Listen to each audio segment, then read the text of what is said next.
দাম এখন কম। Indonesian R15M বাইকটি অন্যান্য বাইকের তুলনায় এই বাইকটির প্রাইস কিন্তু কম। আপনারা সবাই কম বেশ জানেন, যখন এই বাইকটি বের হয় তখন এই বাইকটির দাম ছিল 6,90,000 বা 7 লাখ টাকা এমন প্রাইসে সেল হতো, বাট বর্তমানে অনেকটা দামই কম। কত টাকা কম বর্তমানে এবং কত প্রাইস চলতেছে সারা বাংলাদেশে আনঅফিসিয়াল শোরুমে, সেটা আমি আজকের ভিডিওতে আলোচনা করব। ভিডিওটি প্রথম থেকে শেষ পর্যন্ত আপনারা ধৈর্য সহকারে দেখতে থাকুন এবং এনজয় করতে থাকুন। আসসালামু আলাইকুম guys, it's me Arman Sarwar. আজকে ভিডিওতে কোন ব্র্যান্ডের বাইকের সম্পর্কে কথা বলতে যাচ্ছি অলরেডি থাম্বনেল বা টাইটেল দেখে বুঝিয়ে গেছেন নতুন করে কি বলবো।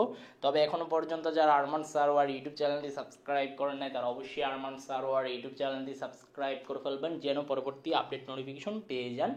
বন্ধুরা, বর্তমানে সারা আনঅফিসিয়াল শোরুমে, অর্থাৎ বাংলাদেশের যতগুলো আনঅফিসিয়াল শোরুম আছে, কম বেশ এই বাইকটির দাম চাইতেছে 6,40,000 থেকে 6,45,000 টাকা পর্যন্ত দাম চাই। কোনো শোরুমে 40, আবার কোনো শোরুমে 45। এই জন্য আপনারা 5-6টি শোরুম যাচাই বাছাই করবেন। 5-6টি শোরুম যাচাই বাছাই করে তারপর বাইক ক্রয় করবেন, যেহেতু এটা আনঅফিসিয়াল বাইক। আর আনঅফিসিয়াল বাইকের প্রাইস কিন্তু নির্দিষ্ট থাকে না, এক এক সময় এক এক প্রাইস থাকে। বাজার কোনো দিন উঠে আবার কোনো দিন নামে। তো এই বাইকটি ক্রয় করার জন্য আপনারা অবশ্যই বুঝে শুনে সঠিক একটি শোরুম থেকে বাইক ক্রয় করবেন এবং সার্ভিস সেন্টার ভালো কিনা, কোয়ালিটিফুল সার্ভিস সেন্টার কিনা সেটা আপনারা লক্ষ্য রাখবেন এবং বাইকের সাথে কি কি উপহার দিচ্ছে সেটাও আপনারা দেখবেন। তো বুঝতেই পেরেছেন দাম কত। আর আমি কখনোই আপনার নির্দিষ্ট কোনো শোরুম ভিত্তিক ভিডিও করি না, আর করলেও সেটা আমি কি কি ফেসিলিটিস দেয় ওটা আমি বলে দিই।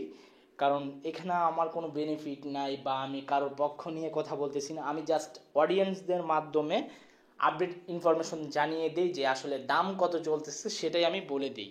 আই হোপ আপনারা বুঝতে পেরেছেন। এই ছিল আজকের ভিডিওর আপডেট ইনফরমেশন। দেখা হবে ইনশাল্লাহ পরবর্তী ভিডিওতে। আল্লাহ হাফেজ।